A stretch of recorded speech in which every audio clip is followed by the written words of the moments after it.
Hello guys, this is your friend and we are back with a new fanfic.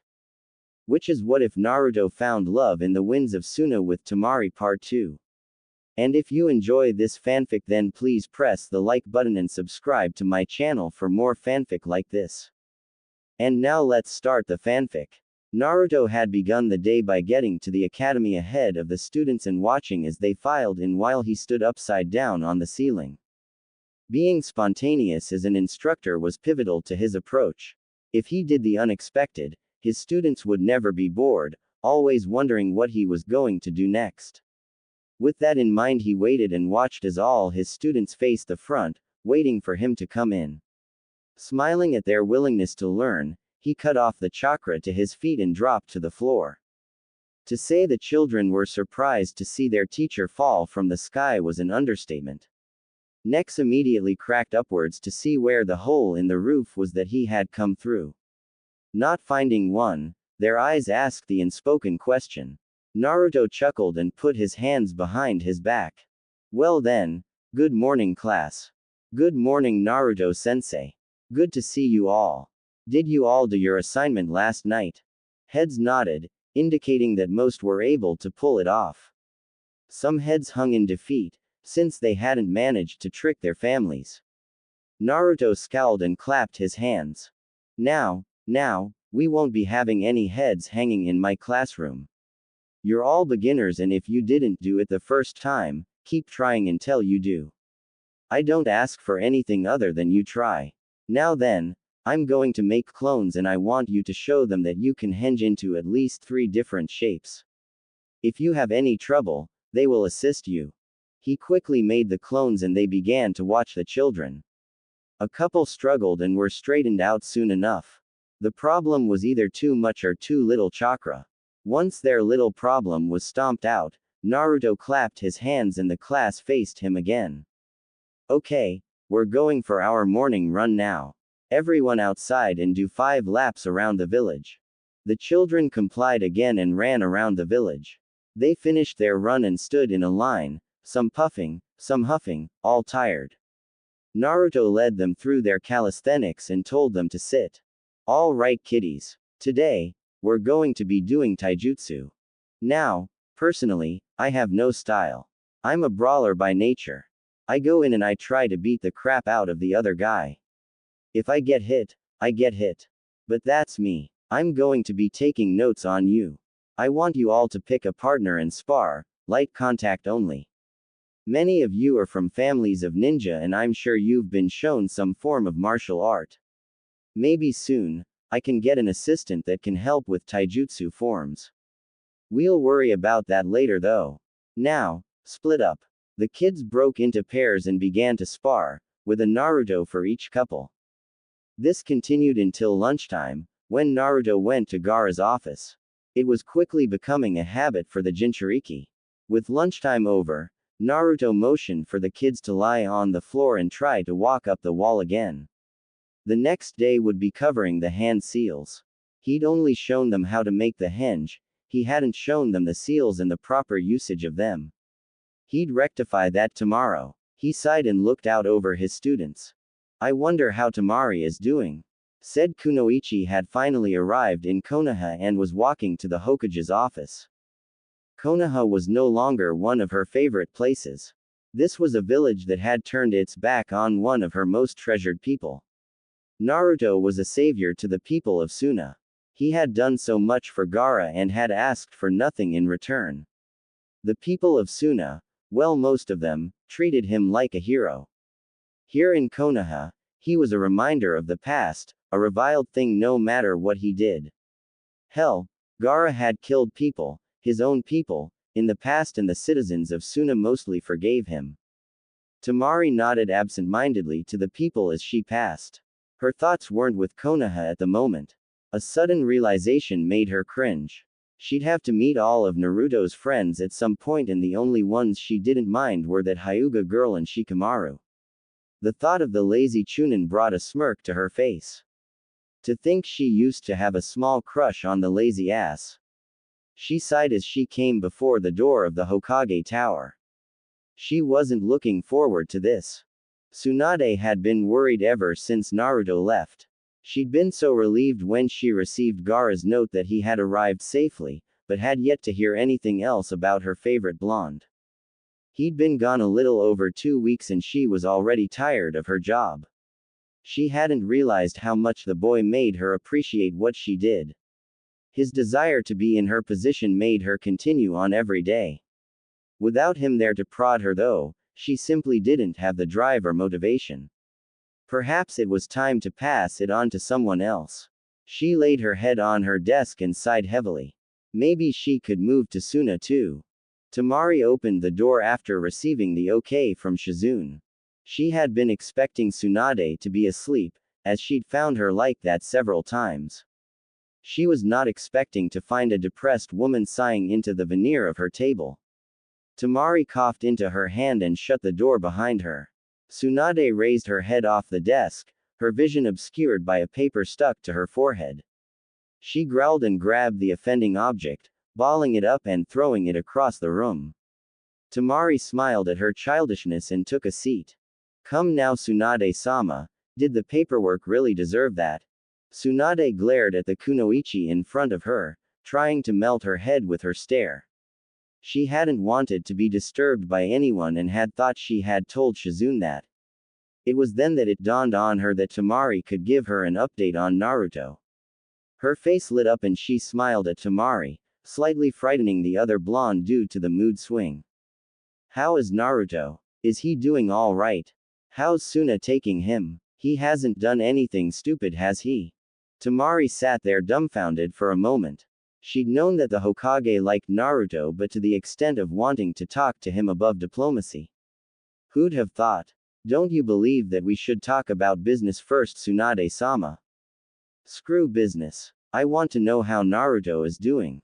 I could care less if this village burnt to the ground at the moment. Temari gasped and looked hard at the older woman. Tsunade-sama. That is most improper for one of your station. Tsunade sighed and leaned back in her chair. Temari, please, just tell me how he's doing. Temari smirked and suppressed a giggle. She couldn't wait to tell the old bat this. We have him teaching at the academy. Silence. Total silence. Silence from Tsunade. Silence from an eavesdropping Shizune. Silence from the hidden Anbu in the corner. The only thought going through the three's mind at the moment was, what the hell are you all thinking? You can't put him with children. He'll have them all being perverted within a month. Temari snorted and crossed her legs. Oh please Tsunade-sama, you don't believe that. Besides, believe it or not, he's actually an excellent teacher. He's even got the brats working on walking up walls as we speak. The second day he taught them all henge. And the lectures he gives, if I'd had him as a teacher, I'd have wanted to go to school every day. Tsunade sat back, thoroughly confused. Lectures. Naruto. No way in hell. He's way too impatient to talk about any subject for too long. It's true. In fact, he's really passionate about things. He burned all the class history books the first day. Said if they wanted to learn about history, do it on their own time. He'd be teaching them how to be ninja. His first lecture was on emotions and the use of them in battle and life. Tsunade sat there, a disbelieving look on her face. Finally, after many stone-faced moments, she called for Shizune. The brunette peeked in cautiously and asked what she wanted. I want you to gather all Naruto's friends, the council, and the Junin senseis. If this is true, then they have to hear this. Besides, this way Temari won't have to repeat it a billion times. Temari smiled at the older woman's deviousness. This wasn't for Temari's benefit, it was for Tsunade's. This was her way of rubbing it in their faces that they had made a damn fine man an outcast amongst his peers and had driven him away from his home village to a place where he was appreciated. To a village where the children looked up to and respected him. He'd been in Suna less than 2 weeks and already was becoming quite the talk about subject. Almost immediately, Jiraiya had appeared. If something was said about his apprentice, then by God, he was going to hear it. Temari watched as they all filed in, the young, the old, the teachers, the detractors, and the friends. They all lined against the wall and suddenly, she felt vulnerable. She was about to talk about a boy that she only knew in passing before and as a friend and housemate now. In truth, she knew very little about the mystery that was Uzumaki Naruto, but she wanted to know. Oh, how she wanted to know. She smiled inside her mind. Now, she'd have all the time in the world. She faced the Hokage when the older woman coughed into her hand. Now then, Temari, let's begin again. What is Naruto's capacity in Suna? This ought to be good for a few laughs, thought Tsunade. Naruto's capacity is that of a Chunin school teacher.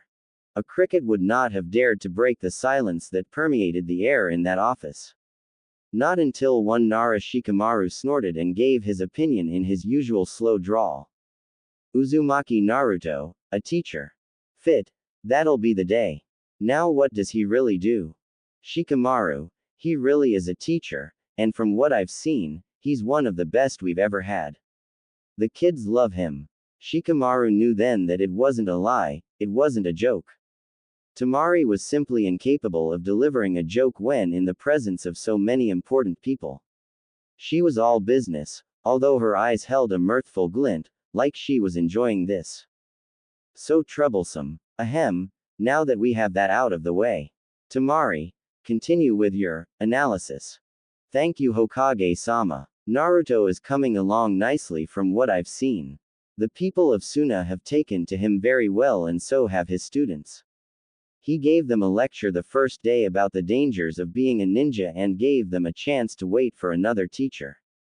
All of the students were back the next day. He's currently teaching them the basic ninja techniques and advanced chakra control. Sakura spoke up when chakra control was mentioned. That wasn't Naruto's strong suit. What do you mean by advanced? How old are his students? He's teaching them to walk up walls. And they're 8. He has a beginning class. This caused a slight uproar among those present, particularly the council. How could the people of Suna let that boy teach their children? He wasn't fit to do anything but missions. Even his friends seemed to doubt his abilities. Temari and Tsunade were fast becoming sick of it. Enough. Quiet down, all of you. Continued Temari. Naruto is a teacher and he's a damn fine one. I believe that his crop of genin will be some of the best to ever come out of the academy. His teaching style is just as unorthodox as he is, and he has the full support of my brother. But enough about his job. You're all here to find out how he is doing as a citizen, no doubt. Naruto currently lives in my family's compound with me and Kankuro. He's trying to find a plot of land though, to build a house for himself. The guy currently is the resident cook for me and my brothers. A deadpan look was her answer. Shizune, who had seen the boy's eating habits, decided to speak up. Cooking. Cooking was never one of Naruto's strong points. Well, I'd love to see him make it a strong point, because what he cooks is goddamn delicious. The desserts, oh my god, the cakes. If relationships were built solely off sweets, I'd have married that boy a long time ago. Tsunade snorted and tried to hold back her laughter. Seeing a strong Junin like Temari about to wet herself over cake was quite a sight indeed. Temari looked startled, and blushed prettily before continuing with her assessment. Yes, well, anyway, he's quite a guy. All he does, besides teaching, is study and try to find new methods of helping the students. Homura stepped forward and harumphed into his hand. Tsunade still hadn't forgiven the old fart for running her Naruto off. If it weren't for him and the rest of the council, her favorite blonde would still be causing mischief in Konoha instead of teaching brats in Suna. Hell, he could have done that here. Tell me, Temari-san, what is your opinion of Uzumaki Naruto? A personal opinion, not a professional one. Temari sat and thought for a moment. As stated before, she didn't know much of Naruto, except that he was strong, kind, and was her brother's best friend. But she would get to know him better. She turned and flashed the group behind her a grin. I just know he's Naruto. I'll tell you more after my date with him. Several of the kunoichi in the room nearly cried out in protest. The guys all sat in disbelief, Shikamaru chief among them. Tsunade and Jiraiya seemed to get the most satisfaction out of the situation. Kakashi had a discernible look on his face, but from the mask or complete apathy, Temari couldn't tell. Hinata looked as if she was about to cry and Sakura looked, despondent and slightly angry. Well, from what Temari had heard, the Pink Kid had had more than enough chances and the Hyuga was just too shy to act on hers. Too bad for them. Their loss, her gain. I think that is all I will tell you of Naruto for the time being. There is no need to tell you anything else other than he seems to be flourishing in Suna. That's all. Tsunade, seeing that she would get nothing else out of the girl in front of the crowd, dismissed them with a wave of her hand. Many left grumbling, dissatisfied with the explanation they had been given. Hinata approached Temari before she left and bowed to the blonde. Please take care of Naruto-kun. He deserves to be happy. She left without a look back, leaving a stunned Tsunade and Temari. The girl never showed initiative in anything, so that show of concern for Naruto, in public no less, was something new. Still, it was refreshing to Temari to see that some were actually concerned about her housemate and weren't indifferent or outright hostile. She turned back to the Hokage with a smile on her face. Do you think my answers were satisfactory for them?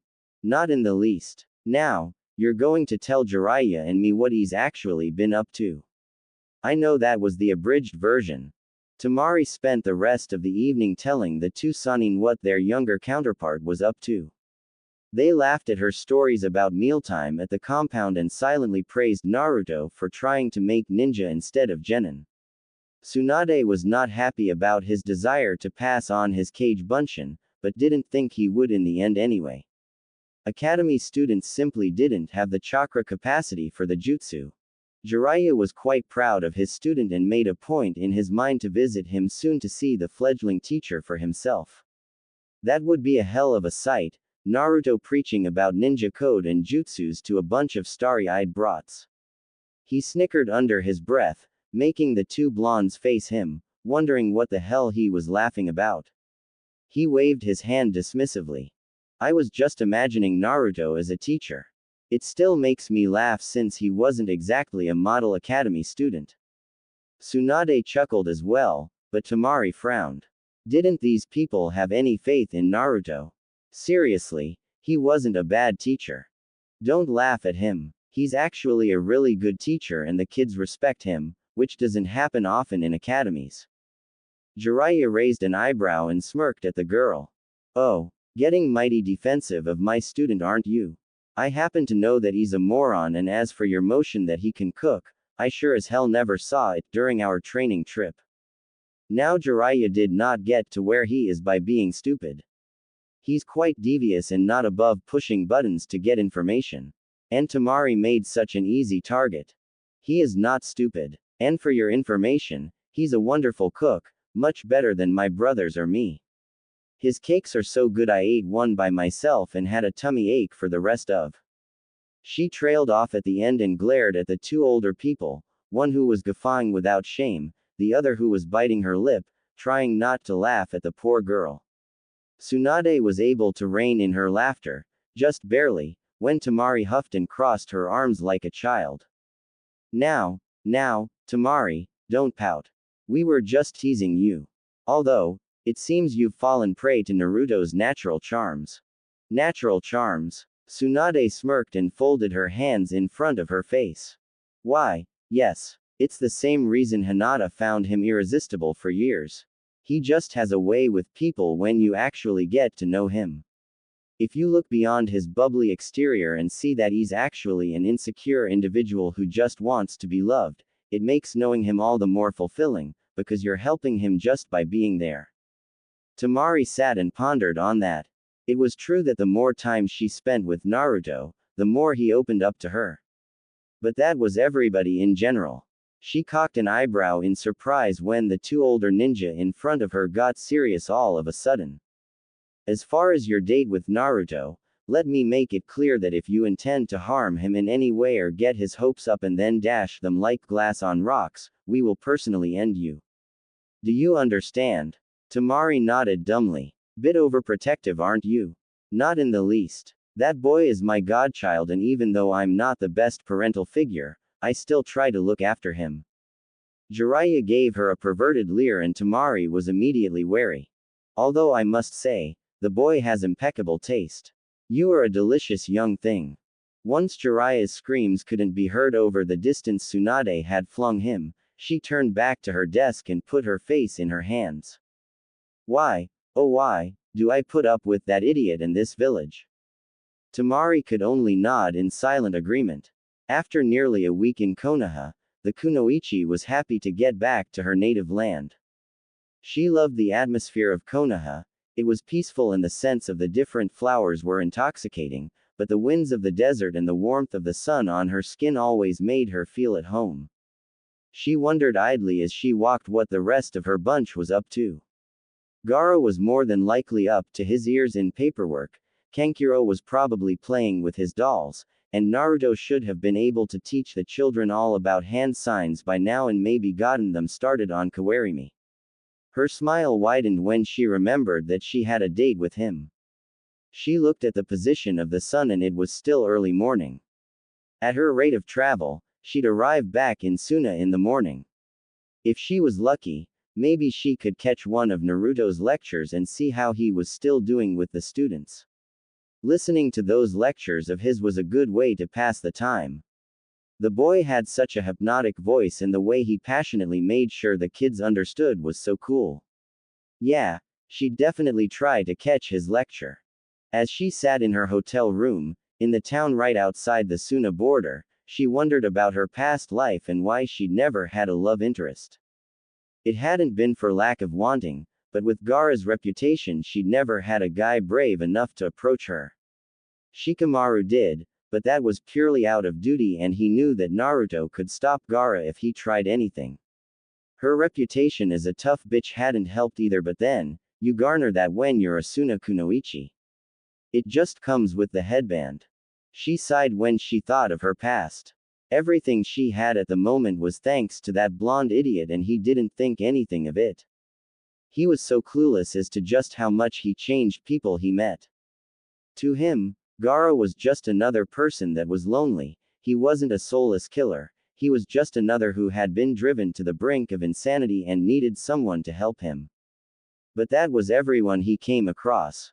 Naruto was totally incapable of helping himself, however. He lived to make others happy. That thought made her frown. He was the epitome of the Jinchurikis.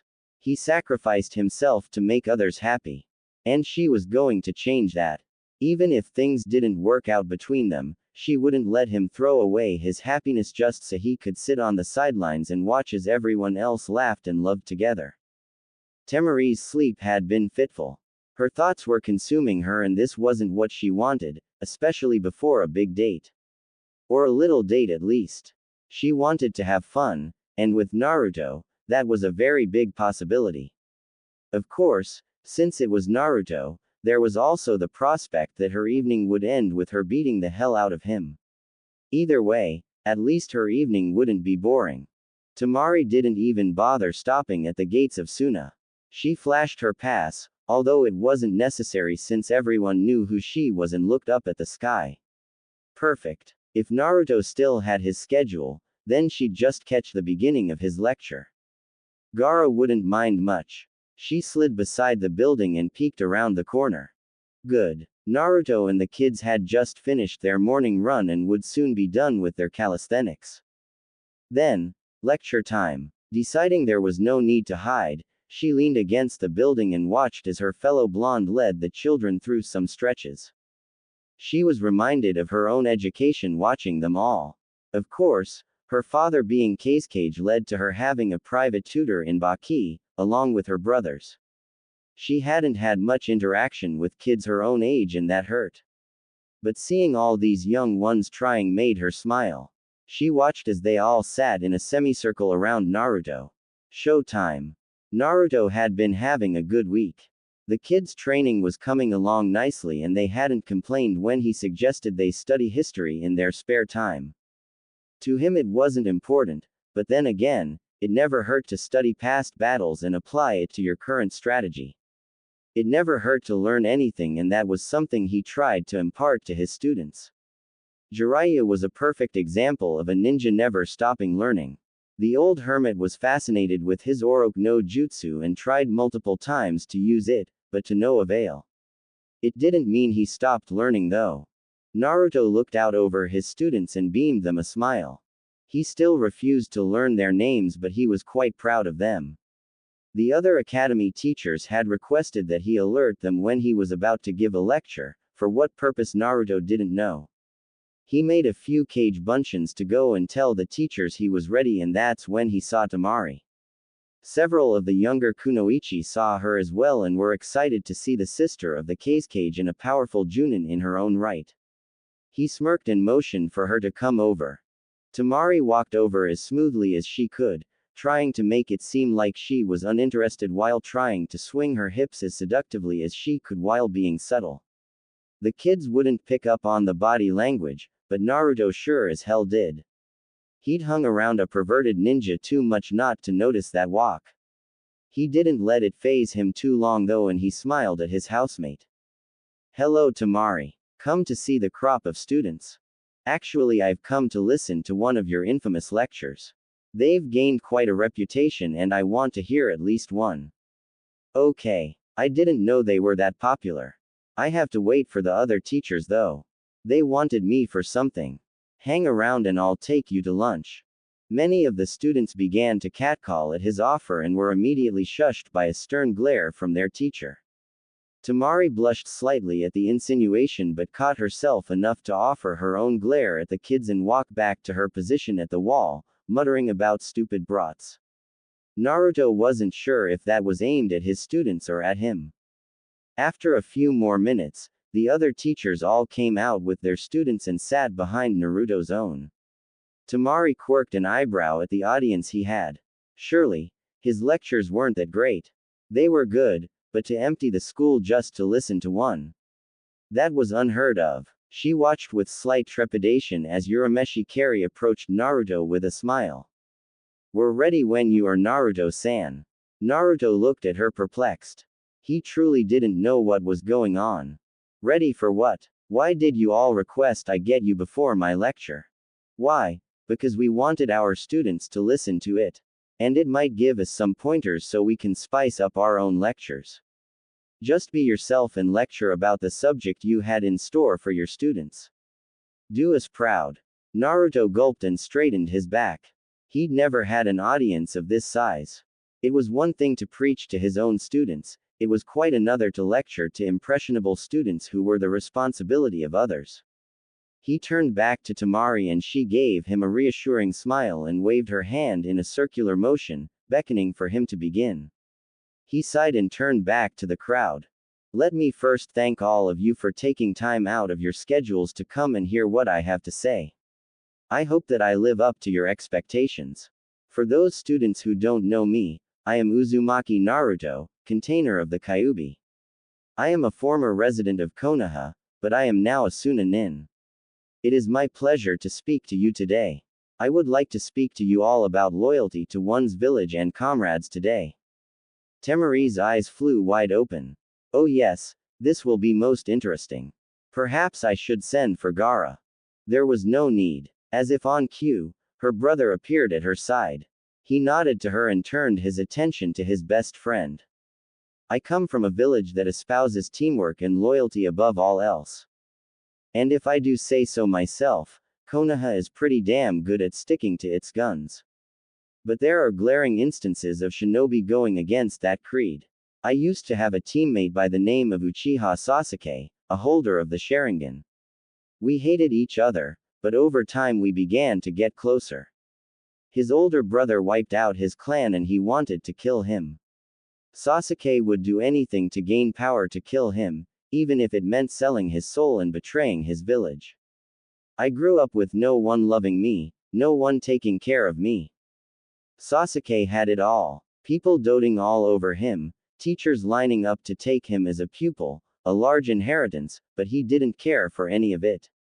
As an Uchiha, he thought he was entitled to those things. Everything was given to him. I don't agree with that and I never have. Being given things breeds arrogance and the philosophy that you are better than everyone else. There is a subtle grace to learning something, attaining it the hard way. It makes you appreciate what you have more. And being taught breeds loyalty. Being taught means someone has a vested interest in you and your welfare. Being taught means you are worthwhile and therefore, you are loyal to that person because they take interest in you. I had a teacher in Konoha like that. I was the dead last, a word I hate and loathe with all my being. I hate the word prodigy, I hate the word genius. I had a teacher who didn't subscribe to that either, and he has my undying loyalty because he took an interest in me. Not much of one at first, but enough to show me that I was important. That I wasn't a nobody. I was Uzumaki Naruto and I meant something. Then came my next teacher. He wasn't as one of the laziest people I've ever met.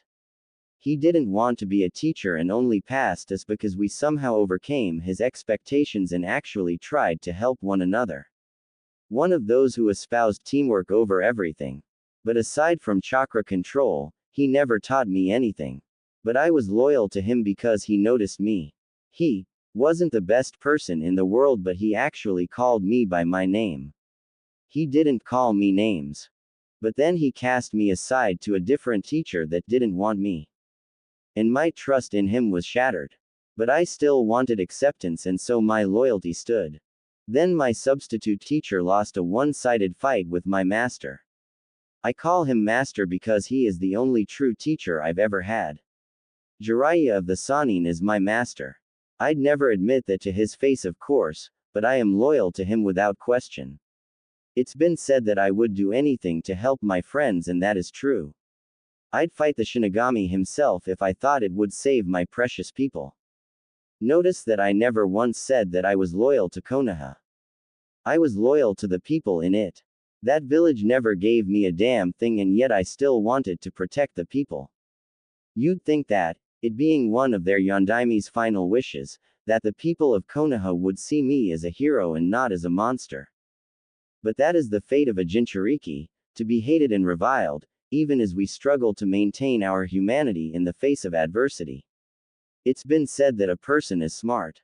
You can tell an individual something, and if they're given adequate time to weigh what they hear, they can form a rational opinion.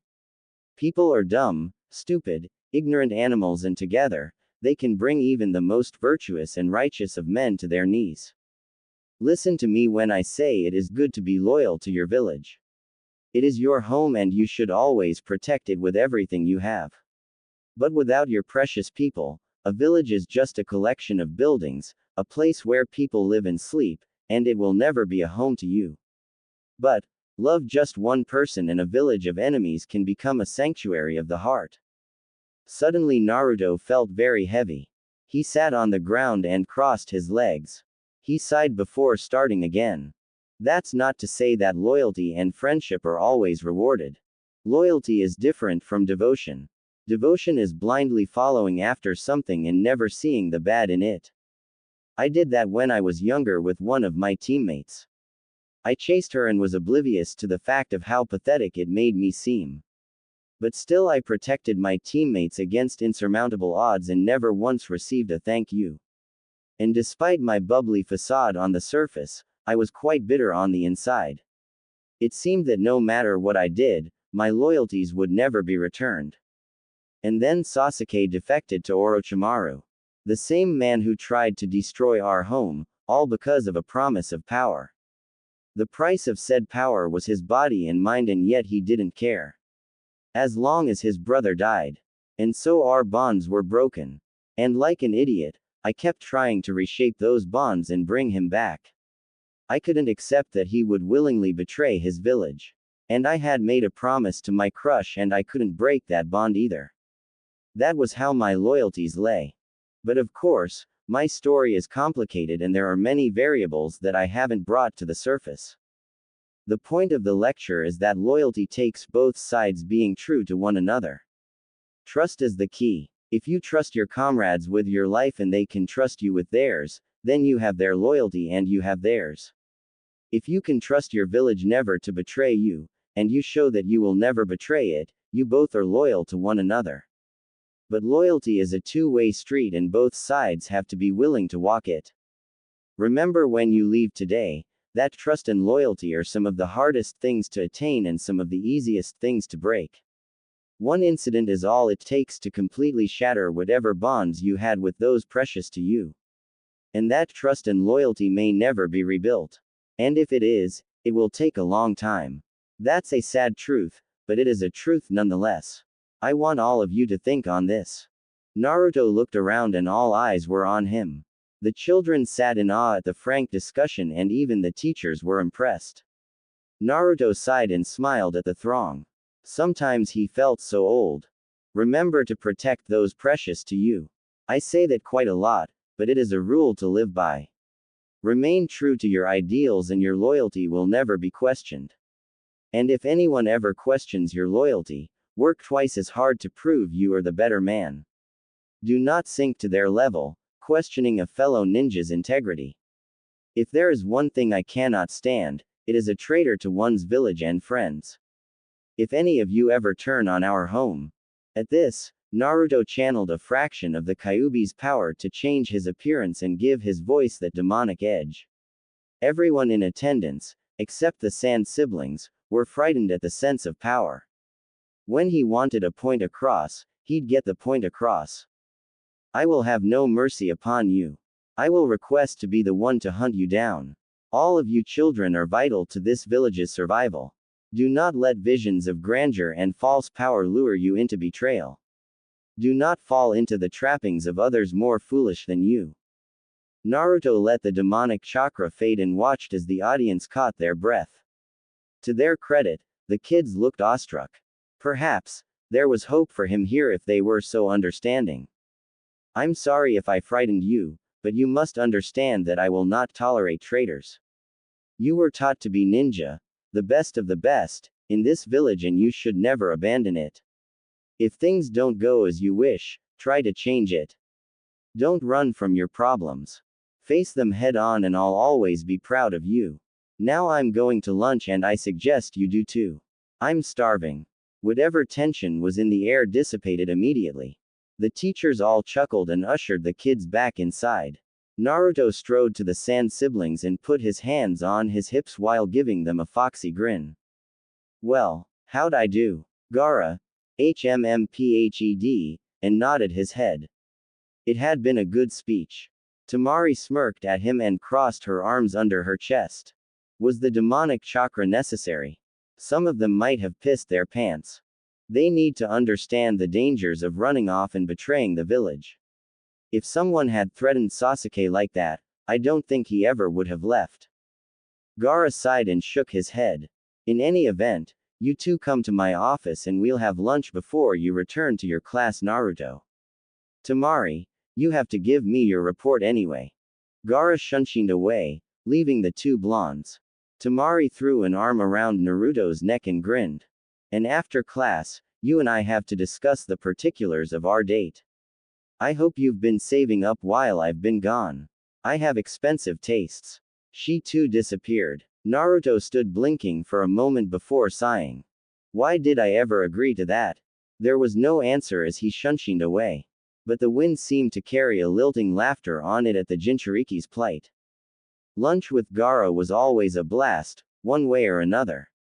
Usually Naruto would just talk and Gaara would listen while doing paperwork, but occasionally he would ask Naruto's opinion on a document. That always brought a smile to his face. Currently, however, said blonde did not have a smile on his face and was quite displeased with how Temari's report was going. Apparently none of his friends thought he was cut out to be a teacher. That didn't make his day any better, and from the sour look on Temari's face while she was relaying it to Gaara, she hadn't appreciated it either. And that's that, Gaara. The exams will be in Kumogakure this time and any eligible students are welcome. I'd personally rather not send any genin to Kumo. I don't trust them. Yes, I quite agree with you. I think we'll withhold from sending any teams this go around. Naruto, I'm sorry, but I think you need to return to your class now. I might come over this evening, but more than likely I'll be stuck here. Naruto nodded and left to finish out his day. He had plans for this weekend, plans that included Temari and reading some more of those scrolls. Hell, he needed to learn how to do the Rasengan one-handed, so he'd send a couple hundred clones out to the desert to work on that. Hell, he'd make clones to read those scrolls while he was on his date with Temari. He had so much to do here, why not utilize his greatest advantage? And why the hell hadn't he thought of it sooner? He'd lost over 2 weeks that could have been put to use. The two siblings heard him growl in frustration as he left, but chalked it up to having to deal with the students the rest of the day. Temari turned back to Gaara and sighed. Hopefully Naruto would be in a better mood by the time their date rolled around. I think you deliberately left out some of your report while Naruto was here, Temari. Care to explain why? Well, I wanted to tell him those parts personally. They don't really affect the mission, it's more what his friends told me what they thought of him personally.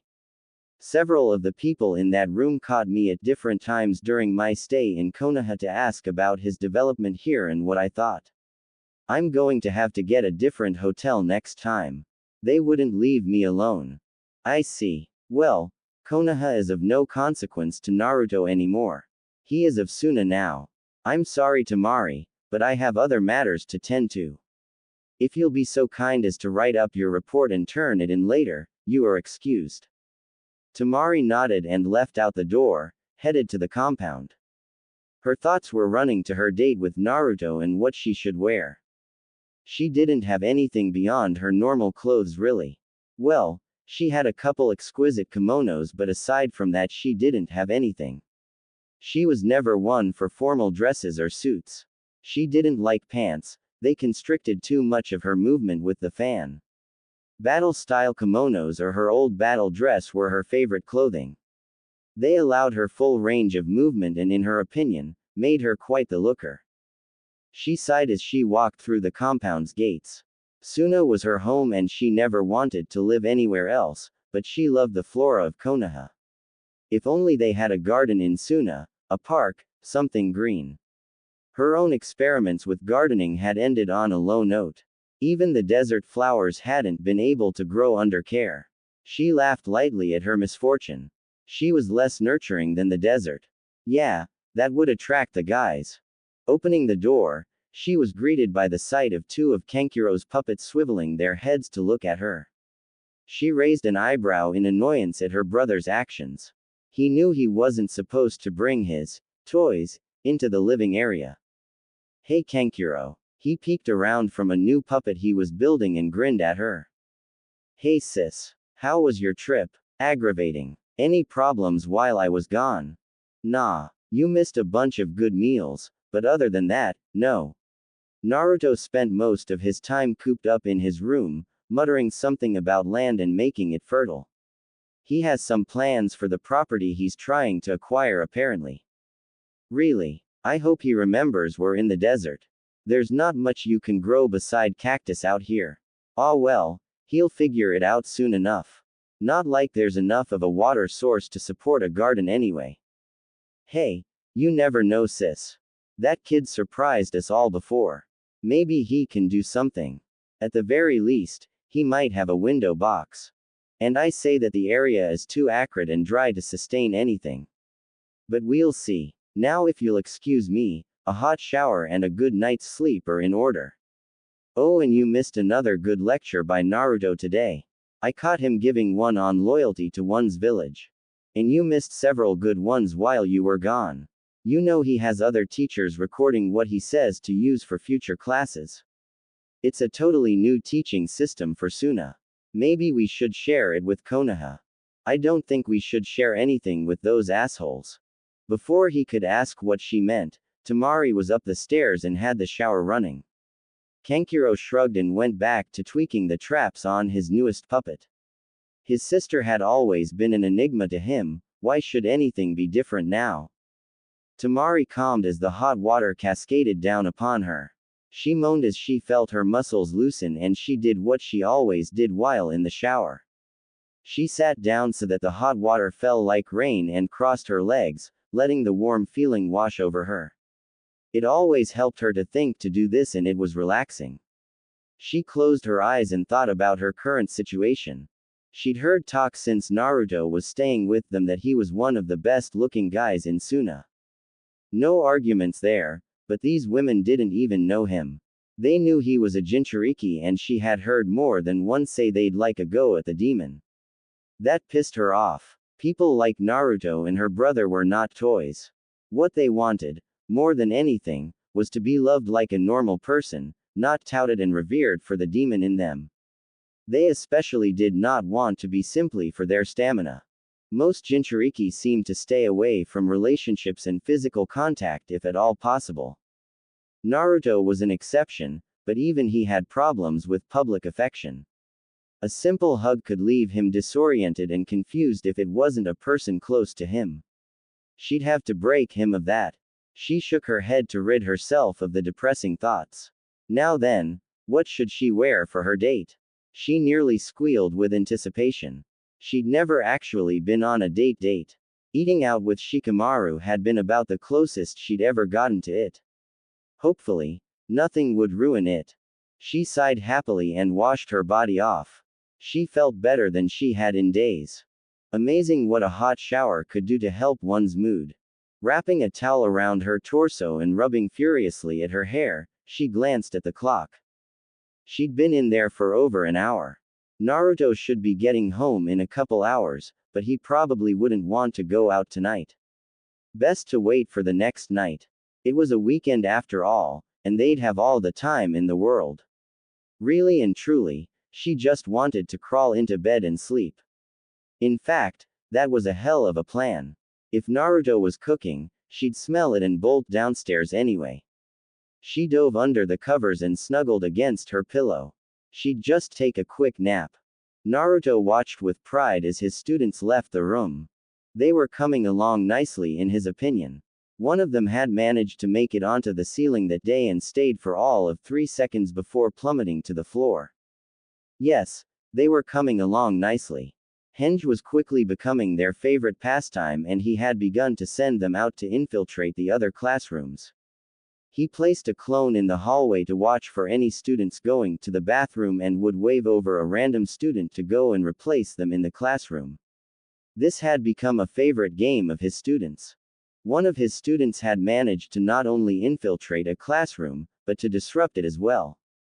The teacher, one of the ones Naruto didn't get along with, had chased the student out and was trying to punish him, but he'd run back into Naruto's classroom and dropped his henge, while taking his seat. The teacher had come crashing through the door and demanding to know where the kid was. Naruto just shrugged and politely asked the man to leave before he made him. None of his students had left the classroom all day. As the man left in a fury, Naruto turned and winked at the kids, sending them into giggle fits.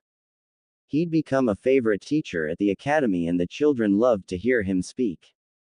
They said he made everything interesting. He hummed as he walked home. He still needed to ask Gaara for an assistant who was good at taijutsu and genjutsu. Oh well, he had an entire weekend for himself now. No reason not to get a little done. As soon as he crossed through the gates into the compound, he summoned a couple hundred clones, give or take a few, and split them into 3 groups. Alright, this group I want working on making the Rasengan one-handed. Don't stop until you're out of chakra. This one I want working on making the Rasenshuriken more complete so it doesn't kill me. And you last few, I want reading the scrolls one brought. One of the clones asked him what he was going to be doing. I'll be cooking for tonight and trying to convince Gaara to let me have a plot of land if he comes over. Now get busy, there's a lot to cover. And if any of you exhibit certain, fox-like traits, destroy it. We don't need any unnecessary episodes. The clones all saluted and disappeared to do their assigned tasks. Naruto walked inside, waved to Kankuro and walked to his bedroom. He couldn't wait to get his own place. Not that living with the Sand siblings was a bad thing, he just wanted more space. And he wanted to try out his mother's ideas for raising a garden. Deserts, after all, used to be places that were teeming with flora and fauna but died out for some inexplicable reason. Most of the natural water sources were far below ground now and would need to be brought up by other means. Before he cooked anything, he wanted to read a little more on that scroll.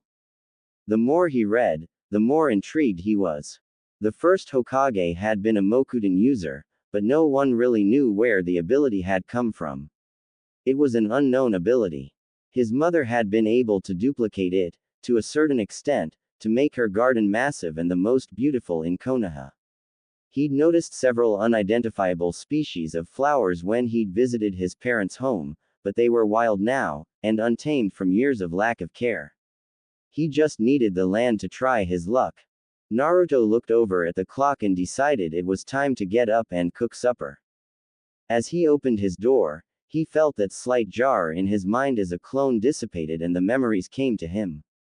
He smiled and lifted his right hand, trying to form a Rasengan without help from a clone. It began to form but then disintegrated. He was getting there though. Just a little while longer and all his efforts would pay off. He sauntered into the kitchen and turned on the stove. Teriyaki chicken and stir-fried vegetables sounded good tonight. Naruto watched as Kankuro appeared nearly instantly and began wolfing down his food. Naruto waited in his seat for Temari to arrive, but after a couple minutes he began to worry. Hey Kankuro, Temari is here, right? Yeah, she's probably asleep. She was tired when she got in. Naruto sat there picking at his food. He just couldn't eat if they weren't all there, and Temari had probably been asleep for several hours. He rose from his seat and Kankuro stared at him, confused. Where ya going? Naruto turned back to him and his head jarred again as another clone released. I'm going to wake her up. She needs to eat it while it's warm. It doesn't taste good reheated. Well, tell her to hurry up or I'm eating her portion. Naruto nodded and headed up the stairs. As he went he tried another Rasengan. This one was a little bit more developed, but he still had little to no control over the shape. Soon, he crept up to Temari's door and cracked it slightly. He'd never been in her room before and had no reason to be in it before. He pushed it open further when he heard the soft sounds of her rhythmic breathing. She was in a deep sleep, obviously tired from her trip. She still needed to eat though. He took in the surroundings and a small smile found its way to his face. Temari, although she prided herself on being one of the toughest bitches you'll ever meet, was still a little girl at heart. She apparently adored stuffed animals, since several adorned the walls. Beyond that, she didn't have much. It was a standard ninja bedroom, jutsu scrolls, her battle fan against a wall, weapons hung on racks. Naruto crossed the room and stood beside the bed. Temari had not put her hair into the familiar ponytails, and with her hair flowing around her, she looked more beautiful. A soft smile came across his face. Perhaps dating someone who could look so angelic one moment and be a complete tigress the next wouldn't be a bad thing. First, he had to get past their first date though.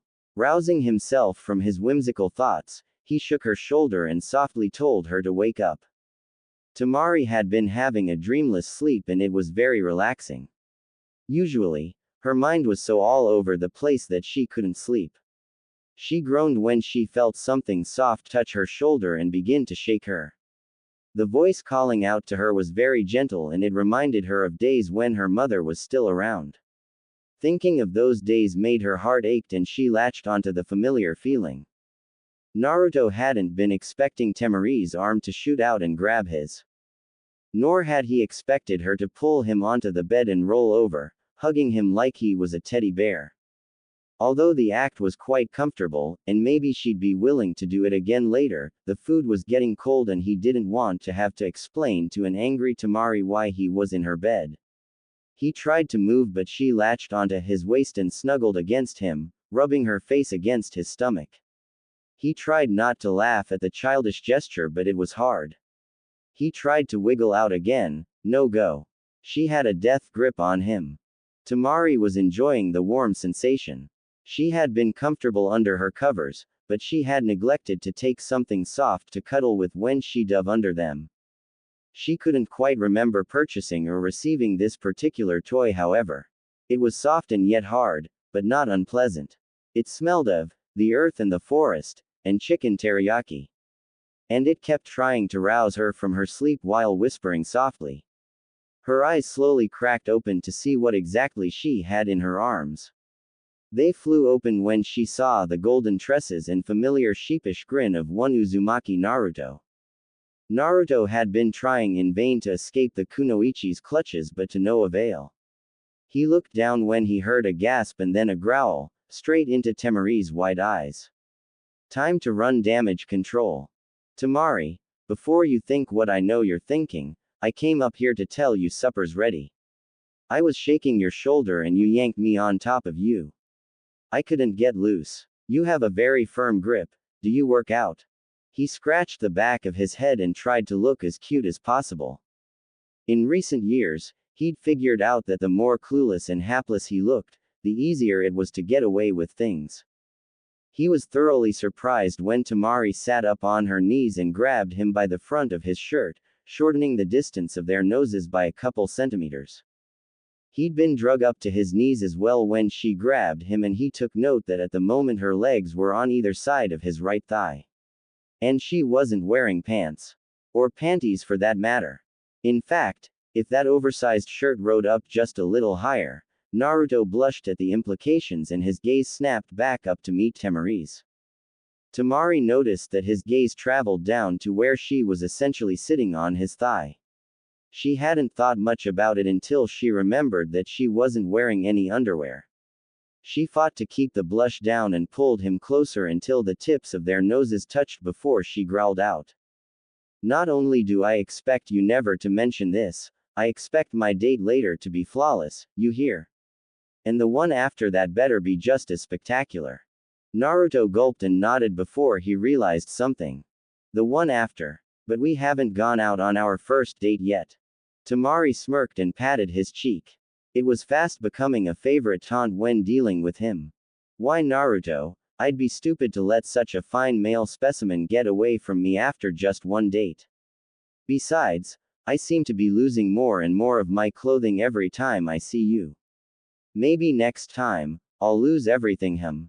Naruto just nodded dumbly and watched as Temari smirked before shoving him backwards, dumping him out of the bed and onto the floor.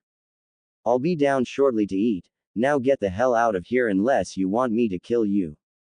She laughed lightly as Naruto disappeared without a trace. I am going to have so much fun with him. Temari emerged shortly thereafter to find a full Kankuro and a badly blushing Naruto. She sat at her usual seat and began shoveling the chicken into her mouth. It was really good. Hopefully he had a dessert prepared for tonight. It would cap off a most entertaining evening. She waved at Kankuro as he left to begin his patrol. He'd drawn a night duty this time. She didn't envy him a bit. Night times in the desert were always cold as hell. Hey Temari. Yeah, I'm sorry about earlier. I didn't mean to offend or anything. She sighed and shoved her plate away.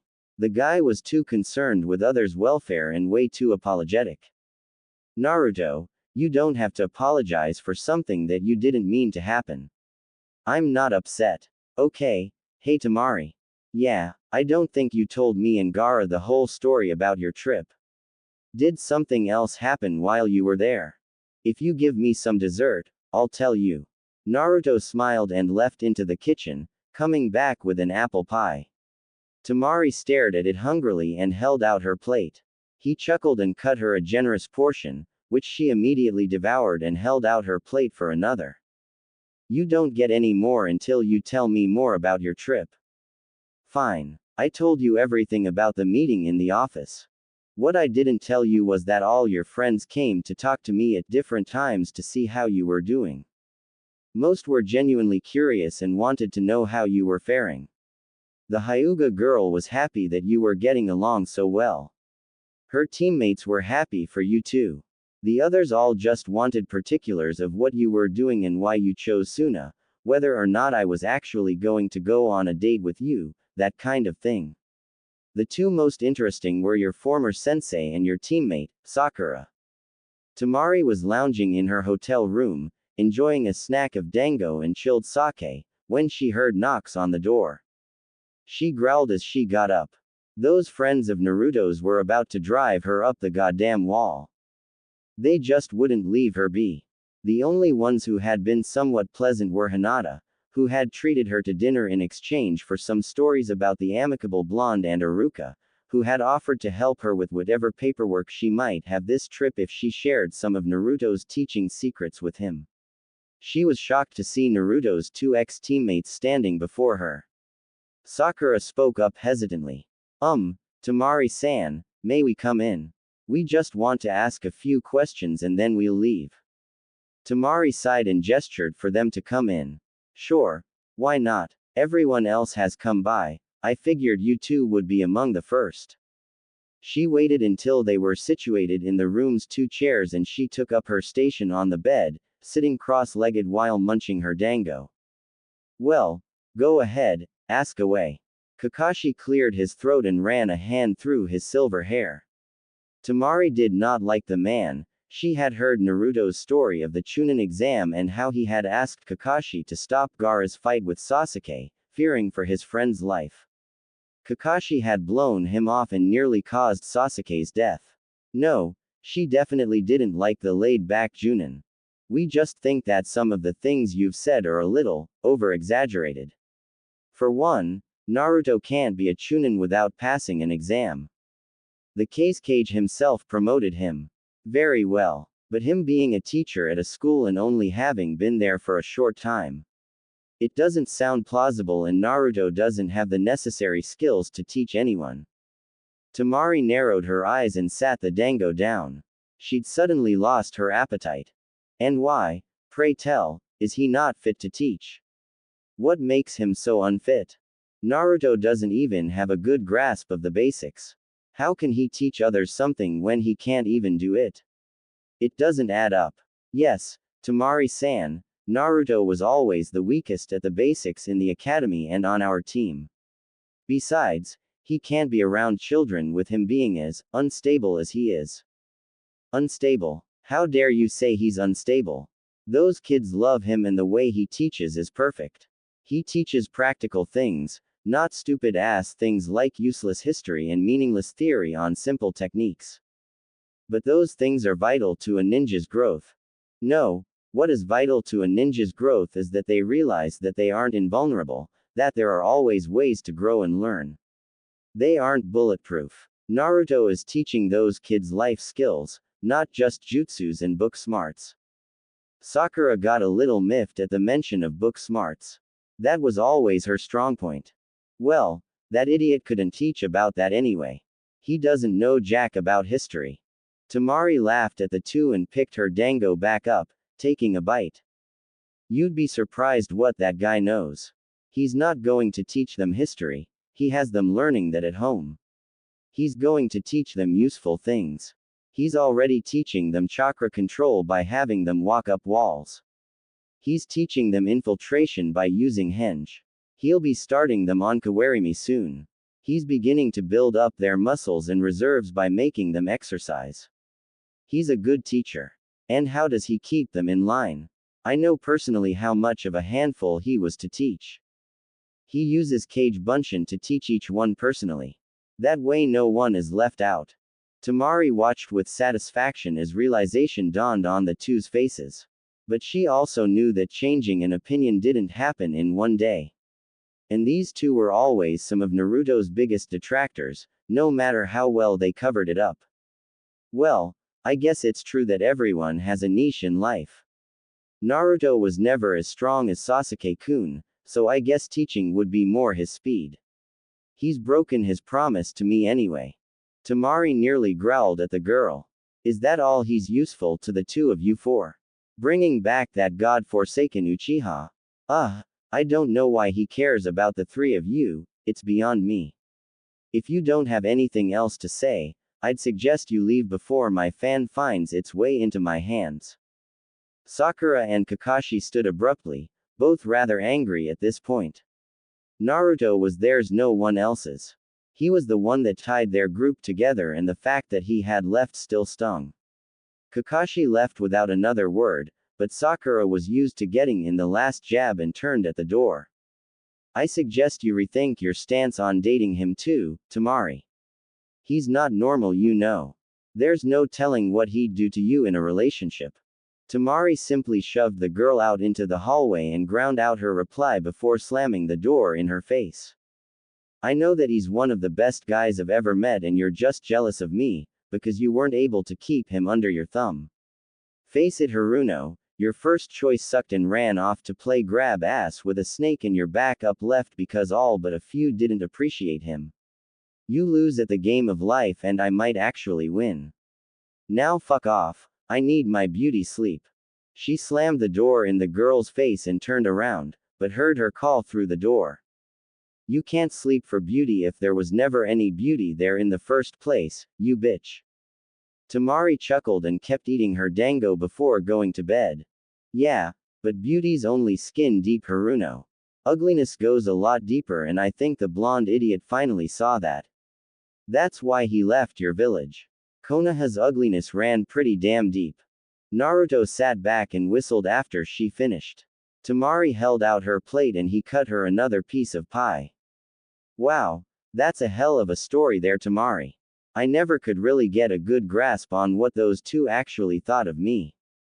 Kakashi helped me with the cage bunshin trick, but that was also Yamato-sensei doing most of the work. Kind of sad that my closest friends don't really see me as reliable. Temari nodded and finished off her pie, letting the fork drop with a clink. Don't let it get to you, Naruto. They're idiots and one day, they'll realize how wrong they were to let you go. But before that, you and I have a date to plan. Naruto smiled and grabbed the plates, throwing them in the sink before filling it up to wash them. Temari appeared beside him and smiled. Whatcha doing? I'm going to help you with the dishes. Besides, I can't let you do everything around her, can I? Sure you can. I don't mind, and the two of you have more duties than I do. But anyway, what about our date? Temari shivered when she heard the words, our date. It seemed almost surreal. She smiled as he handed her a dish to dry and put away. Since you don't know the layout of the village very well or the best restaurants, I thought I'd pick everything. You just have to show me a good time. I promise to show you the best evening of your life. And if you don't, what would you have me do? Temari put her finger to her lip thoughtfully. The chances of this date failing were slim to none, but hey, it never hurt to have a contingency plan. And he was basically offering himself to her. She smirked as she thought of a fitting punishment. You have to be my slave for a whole day, complete with loin cloth and a dog collar. What I say goes, no questions asked. Deal. Naruto paled when he heard the conditions. That was a little harsh. Don't you think that's a little extreme? And Kankuro wouldn't ever let me live it up. Temari batted her eyelashes at him and patted his cheek. God, he looks so cute. Well, I guess you'd better not fuck up our date then, huh? Otherwise, I may get to see a side of Uzumaki Naruto nobody ever has. Or rather, a certain something no other girl has ever seen. The blood seemed to rush to Naruto's face and he pressed himself against the counter so she couldn't see or get to his prized possession. Temari fought down a laugh and continued drying the dishes. I think I'm starting to like him.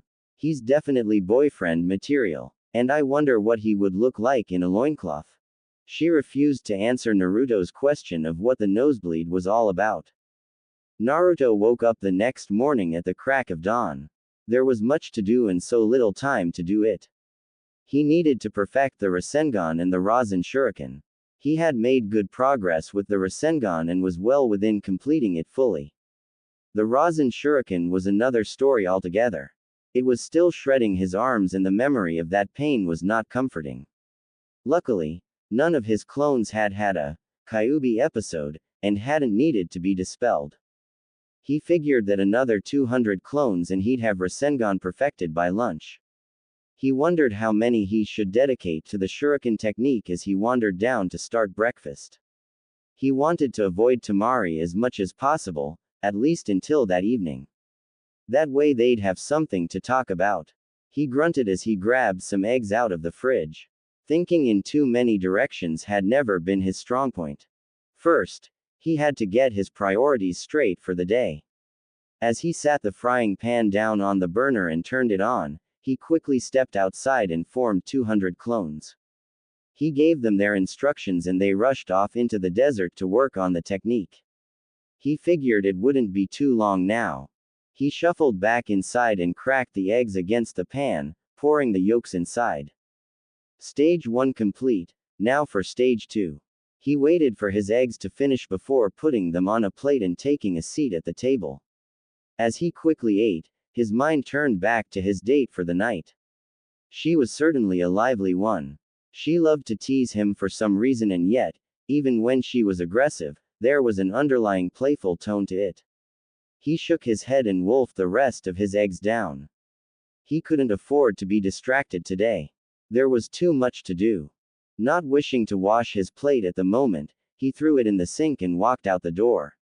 He focused and summoned nearly 500 clones, gave them their orders, and they left to start the Rasen Shuriken Jutsu.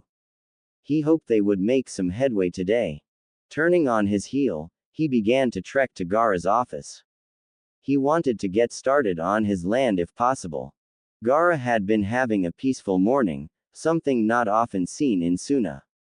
His hopes for it remaining like that were crushed when he saw Naruto walk through his door pulling an angry secretary behind him. The Kage winced and sighed heavily. His blonde friend could be such a pain in the ass. I'm telling you, you don't have an appointment to see Kage-sama.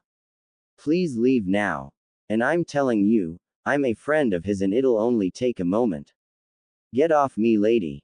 Mori, leave him be. I'll deal with him. The woman bowed and shot Naruto another glare before shutting the door behind her with a firm click. Naruto huffed and sat down in the chair in front of Gaara, ignoring the swirling sand behind him. And why have you chosen to grace me with your presence this morning, Naruto? I hope it isn't anything too pressing. Or have you decided to renege on your date with my sister? Easy. Nothing like that. I was just wondering if you'd found a plot of land for me to purchase yet. I was kind of hoping to get started on it. Gaara blinked twice and turned around to grab a scroll sitting on his windowsill. He tossed it to Naruto and leaned back in his chair. It's on the outskirts of the city, outside the walls.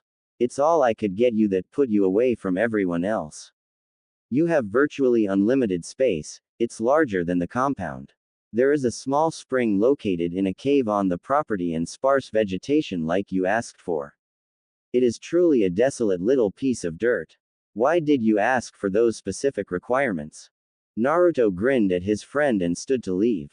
He needed to inspect his new home. Because even a flower on the verge of dying can be brought back to bloom beautifully if taken care of with tenderness and love. Remember that, Gaara. Naruto left out the room, glaring at the secretary as he went by. Gaara could have sworn that he saw electricity shoot between the two. He sighed as he ushered in his next appointment. A dying flower, huh? I wonder if you can actually do anything with that dirt pit. Temari groaned as she woke up and stretched, her oversized t-shirt riding up over her toned tummy. She always slept in late on weekends she was off, simply because there was nothing better to do. Besides, she'd need all her energy for tonight. If there was one thing she'd learned over the years, it was that when with Naruto, expect the unexpected and be well rested. You never know what kind of trouble would follow the boy. She was somewhat irked to find that Naruto had left the house already, leaving just her there alone.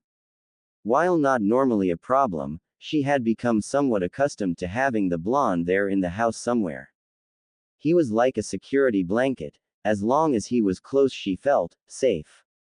Hell, the other night, he had been reading a scroll on the couch in the living room and she had plopped down beside him to see what he was reading. Her curiosity piqued when she saw it was a gardening scroll. After several minutes of reading over his shoulder she had suddenly became sleepy and fell asleep propped up against his shoulder. She had woken hours later to find the blonde passed out sitting up and herself stretched out lengthwise, her head in his lap, with a blanket over her. She secretly wished for more nights like that, and who knows what the future may hold. It had been comfortable and comforting to just sleep leisurely like that. And he hadn't seemed to mind in the least, as long as she wasn't trying to grab his goodies. She giggled as she remembered the night before. He had been afraid she was going to make a grab for him. Of course she wouldn't. She'd never do that. She might tease and bully slightly, but she'd never act inappropriately towards someone she was genuinely interested in, and there weren't many she was interested in. As she poured herself some cereal, she thought back over the past few weeks. Her fellow blonde had invaded her thoughts constantly and, while annoying at times, the thoughts about him were always happy ones, filled with laughter and mirth. Even the stoic, stony Gaara loosened up around the last Uzumaki. Not much, mind you, but enough to count. Temari's eye twitched as she threw her bowl into the sink. All this thinking was messing with her head. Screw it. I'm going to the hot springs and then the salon to get ready for this evening. Naruto nodded to the gate guard as he stepped out of the safety of Suna and into the desert to make his way around the wall to his new home. He whistled as he walked, the hot air blowing in his face. This was not his native land. The trees, the rivers, the forest, the sweet, clean air, that was his home. But here, in this barren wasteland, perhaps he could bring a little of his home closer to him. If his mother's jutsus were worth anything, perhaps he could restore what was once lost. He could bring life back to that which was all but lifeless. He looked around as he entered the grounds that Gaara had laid out for him. He could see the cave up on a hillside, the mouth gaping like that of a fish. Naruto grimaced as he spun around, taking it all in. There was a cactus here and there, but other than that, no vegetation. I believe Gaara and I have a different definition of the word sparse. When he said sparse, he meant a plant every few feet, not 9 or 10 total in the whole area. He walked into the cave and looked around. It had a hole in the ceiling that filtered light in, and he noticed immediately why the place was lit up. Crystals of all shapes and sizes were everywhere. Prisms throwing light in every direction. It was spellbinding. He'd absolutely have to bring Temari here, that thought threw him for a loop. But upon further introspection, yes, he would bring her here. After all, it was pretty and girls liked pretty things. He walked to the far back of the cave and ran his hand over the rock. It was smooth and cool to the touch. Not like he'd expected. The spring in the middle of the cave was small and a pool of water had formed below it. He bent to drink and found the water cold and sweet. He'd have to inspect and see if he could find the source further down. He walked back outside into the sunlight and shielded his eyes from the sun. He turned back to stare into the cave one last time and saw a pair of black eyes staring back at him from the pool. The creature sat on 2 legs staring at him while washing something in the water. Its bushy tail swept back and forth and its banded eyes seemed to bore into him. He watched as its whiskers twitched before its eyes widened and it suddenly poofed out of existence. Was that a raccoon? He shook his head and cursed himself for not covering up more while out under the accursed sun. He was already starting to hallucinate. Better to finish up what he wanted to do before heading back to the compound to research more. He walked down the hill and stopped beside a cactus at the bottom. He sat down underneath it in the shade of one of its arms and crossed his legs, his hands clasped together, his eyes screwed shut.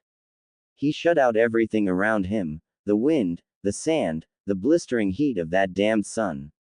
He focused only on what lay beneath him, the untapped potential that the desert had lost for ages. He lost himself in the green, remembering his mother's written words. It is not enough to see the green, feel the green, you must lose yourself in the green, bring it to the surface, make it bend to your will. You must push the life-giving chakra into the green and force it into the sun. If it is existing flora, make it flourish. Make it large, make it beautiful. If it is a seed, make it grow, make it strong, make of it what you will. The hardest thing to accomplish is to make green from nothing. The Shodaime Hokage was able to make Konoha by utilizing his jutsu. The green bowed to him and observed him as its master. But no man since has come close to ruling the green. The green is reluctant to serve. One must make it their own. Making barren land fertile again is a worthwhile cause, but it must be for the right reason. If one seeks to make the green come forth for ill will, the green will turn on that person and consume them. The green is like all other elements. It only bends because it wants to and recognizes the wielder is worthy of that power. One must have a tie to nature to use the green. If you are able to utilize the green, it will follow you wherever you go. It will help you in life. The green is vain and wants to be seen as beautiful. To bring the green to a place where there is no green makes it stand out and it will be pleased. And remember always, the green can be your best friend, or your worst enemy. If you cannot make peace with it, better to let it alone than to be consumed by it. Naruto had pondered her words for quite a while now and thought he understood them. As long as he didn't use the green for malicious purposes, it would help him make this land beautiful again. All he had to do was act as the conductor and let it take its course. He shuddered when he felt the first spike as it began to creep toward the surface. He could literally feel it coming. Soon he felt the ground vibrate and sand began to erupt everywhere around him. After several moments everything settled back down and he opened his eyes to find green. In a 15-foot circle around him, everything was green. There was soft grass and a few flowers, there was even a small shrub. He knew of course that they would die without water, but if he kept them watered daily, until he could secure a better water source, surely the green would forgive him if the first experiment failed. He stood and glanced around, happy with his advancement. It's not near what Mom could have done, but then again, I don't remember reading where she tried to bring life back to a desert. I hope you are happy with our arrangement. He knelt on the grass reverently and could feel a cool sensation pass through him. Whatever essence made up the green seemed to be pleased. That was a good sign. Naruto smiled and made his way back to the gates of Suna to get ready for his date. A furry figure watched from the mouth of the cave as the blonde ninja walked away, its eyes wide with excitement. He can make the green from nothing. The master will want to hear about this. Perhaps, we have found the right one. It poofed away without a trace, throwing one last glance at the luscious green grass. Naruto sighed as he walked past the site where his clones were training. One of them saw him and dispelled itself, the memories flooding his mind. All the Rasengan clones had perfected the technique and he smiled as he did it with no difficulty. It was like second nature now. Those clones had gone on to try to perfect the Rasen Shuriken, but that was still slow going. They were making small progress however.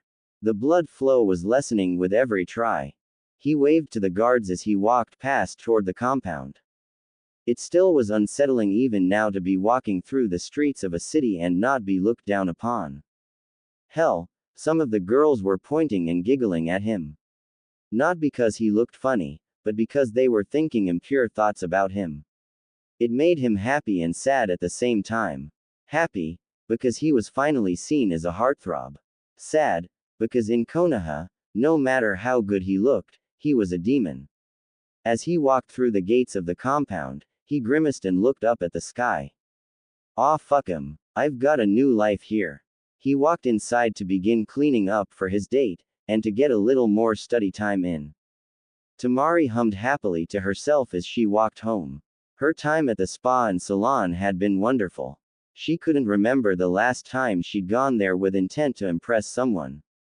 Probably never, but hey, that's beside the point. She bounded up to her room to get ready for the evening, ignoring the sounds coming from Naruto's bedroom. She'd be seeing him soon enough. She began to dig through her closet to find something, anything to wear. She frowned at her minuscule selection. She really should have gone shopping earlier. All she had were kimonos and the old battle dresses she used to wear. Temari was a practical girl though, and figured that a teal kimono would be best, as it complemented her eyes. She wasn't truly sure what he would be wearing, but then again, she didn't really care. He could show up in a clown outfit for all she cared, as long as she had a good time. She knew he was a good person and totally worthy of her consideration. This was just to get to know him better. She jumped onto her bed and grabbed a stuffed bear, cuddling it to her chest. The world outside may know her as a Junin, a kunoichi, the sister of the cage, but here, in her own domain, she was a soft, caring individual. She loved her stuffed animals and the comfort they brought her. They helped her to think. And right now, she needed to think. She had a date to plan out and a boy to impress. She had her kimono, now she needed to finish the ensemble. Her shoes weren't of much consequence. She'd just wear some formal sandals and that was that. She never wore much jewelry, so a necklace wouldn't be a bad idea, but she didn't want him to take his eyes away from her.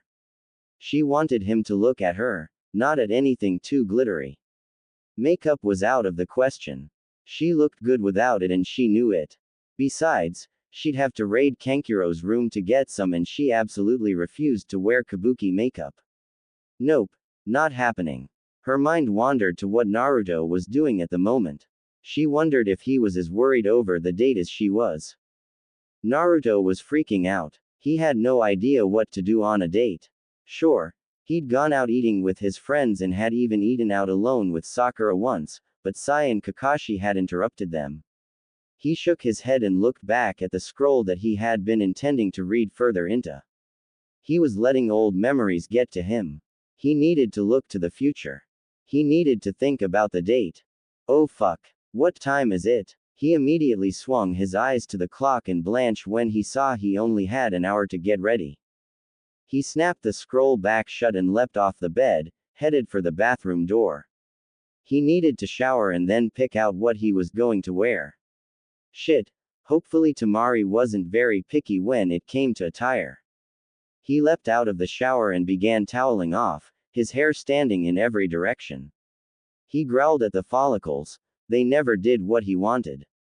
He resigned himself to his usual hairstyle and ran to his closet.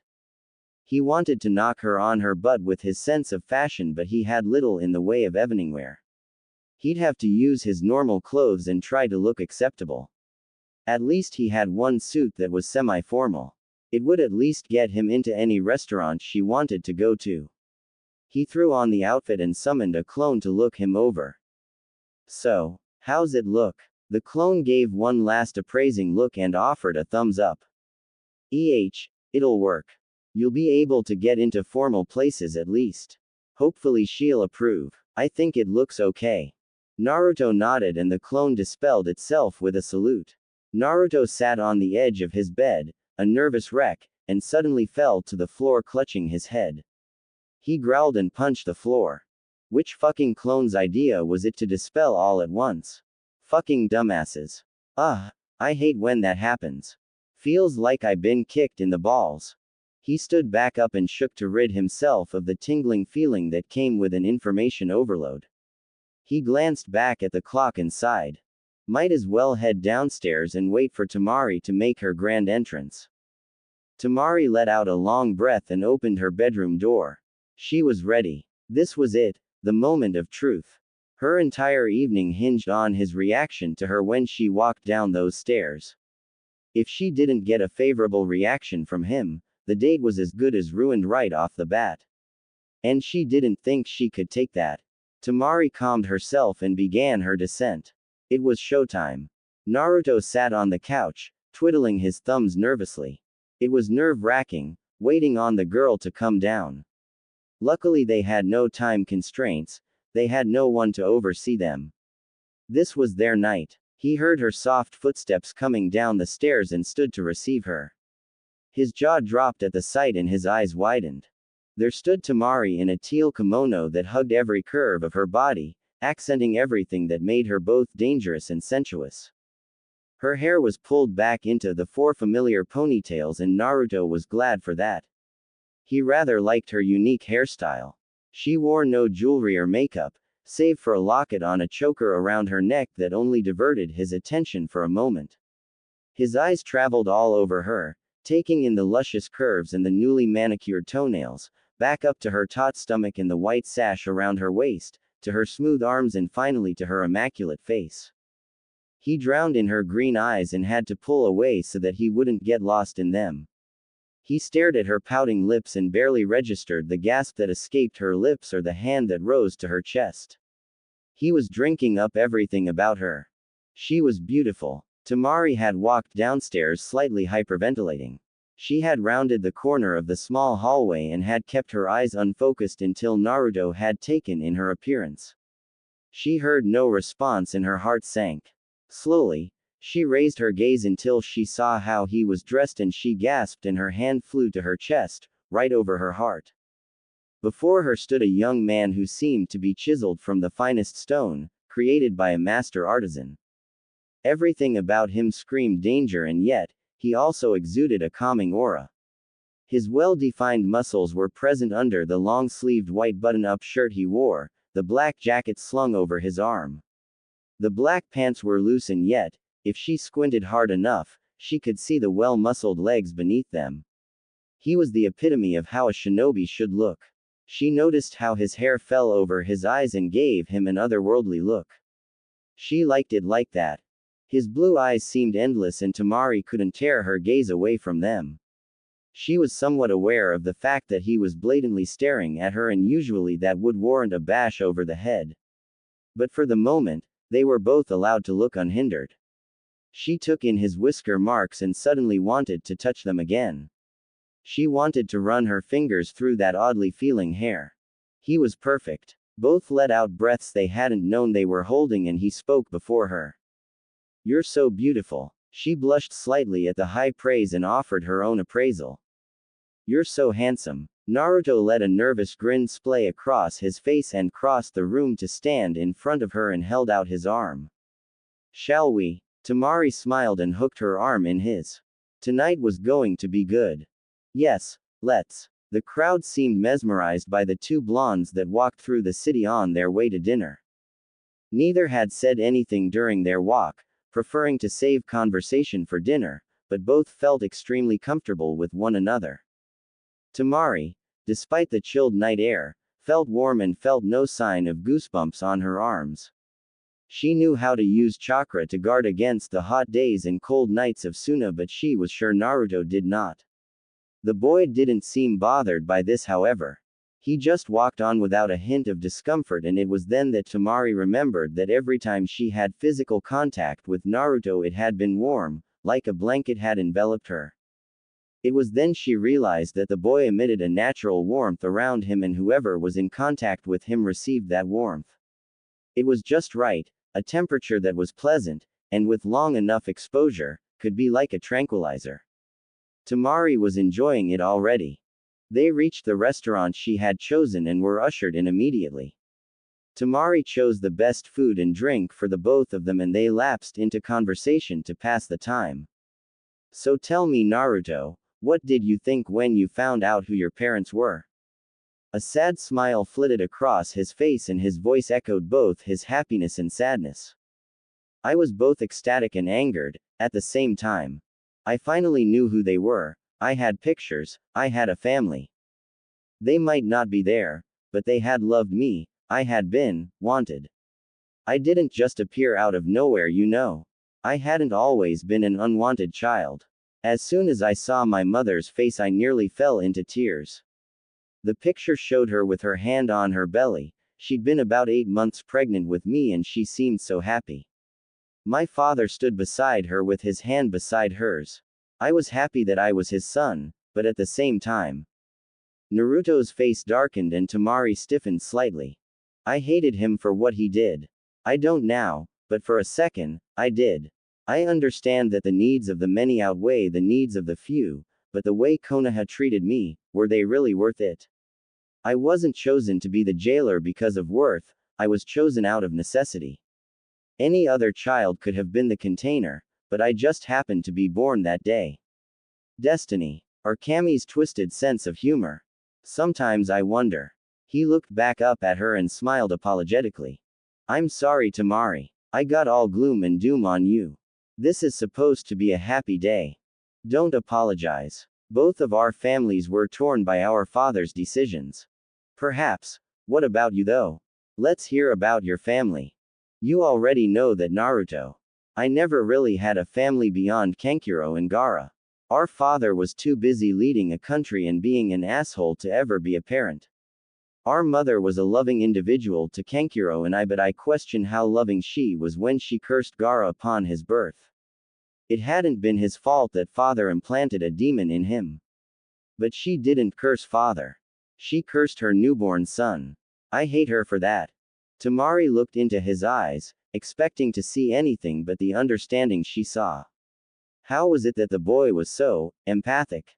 I understand completely. I wonder at times if my mother cursed me for harboring a demon before she died. If she saw her son as a demon, instead of the child she gave birth to. You know, I don't even know if my whisker marks are natural or not.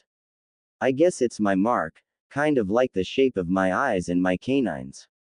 But enough about me, let's hear about you. What do you want to know? What you like, what you don't like, your dreams, you know, that stuff. This isn't a genin assignment, Naruto. You already know all that. Let's swap war stories. I'll start. They'd sat, sharing stories of their times as ninja of the past, until their food arrived. Conversation was put on hold immediately. Food was more important at the moment. Temari covered her eyes with both hands and sighed. Everything had gone perfectly until the food arrived. They were hitting it off so well, and then Naruto became a bundle of nerves because he didn't want to offend her with his horrible manners. She, of course, didn't care, but he didn't want to embarrass her. He'd ended up spilling his drink all over her kimono, dumped some of his food on the floor, and had nearly dumped the table over when he stood up. She knew he wasn't that clumsy normally, he was just nervous. And now he was walking beside her with his head hanging in shame. She looked at him and frowned. He hadn't said a word since they'd left the restaurant. It just wasn't like the perpetually happy ninja to be depressed, and she was going to save their date one way or another. Naruto was despondent. He'd totally ruined everything. The one girl who had shown interest in him, true interest, and he'd fucked up everything. Why did he have to be such a klutz? It nearly brought tears to his eyes. She hadn't said anything to him since they'd paid the bill, and he hadn't the courage to say a word. It would only make the situation worse.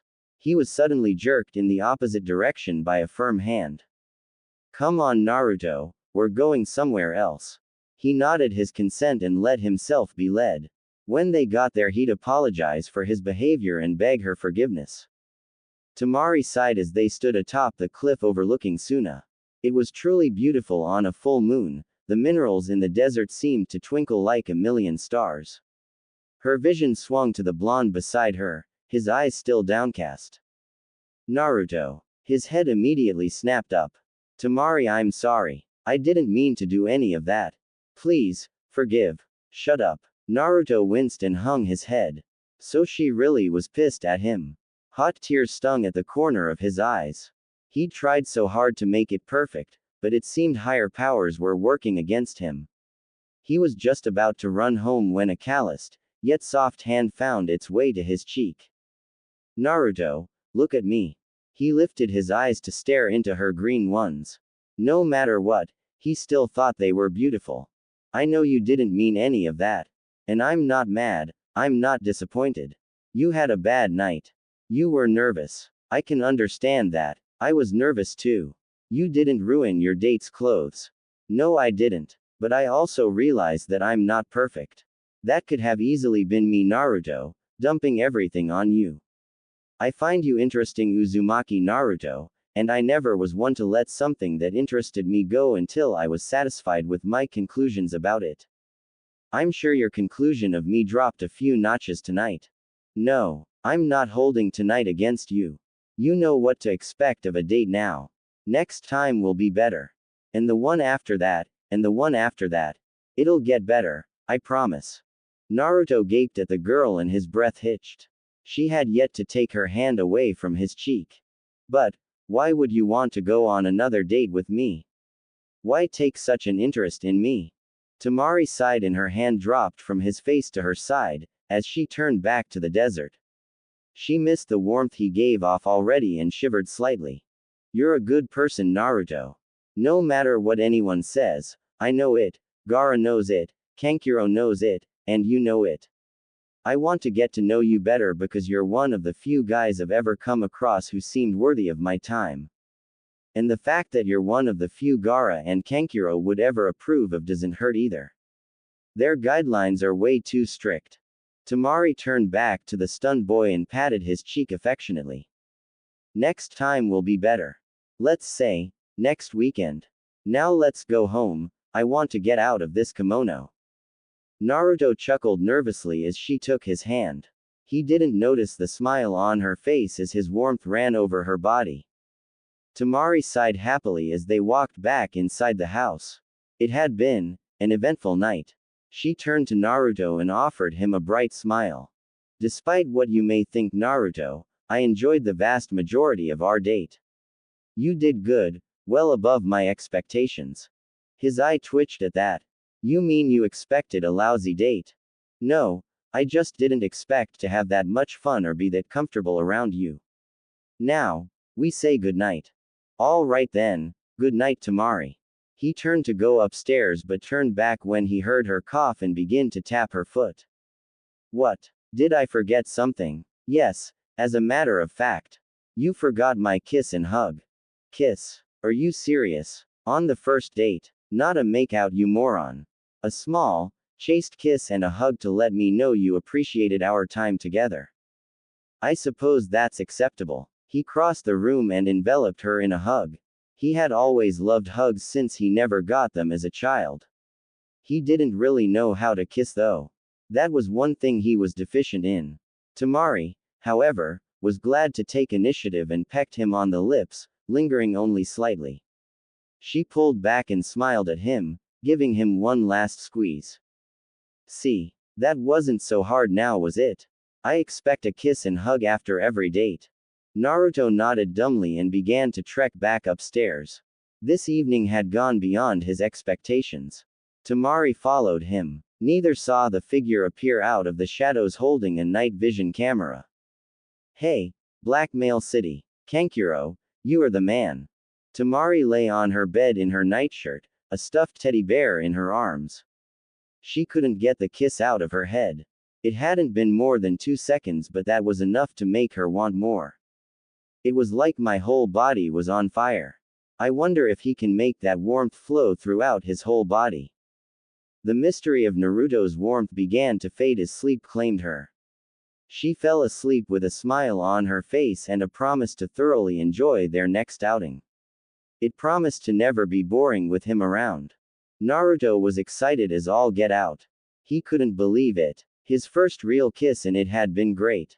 Sure, it was just a chaste kiss on the lips, but it meant the world to him.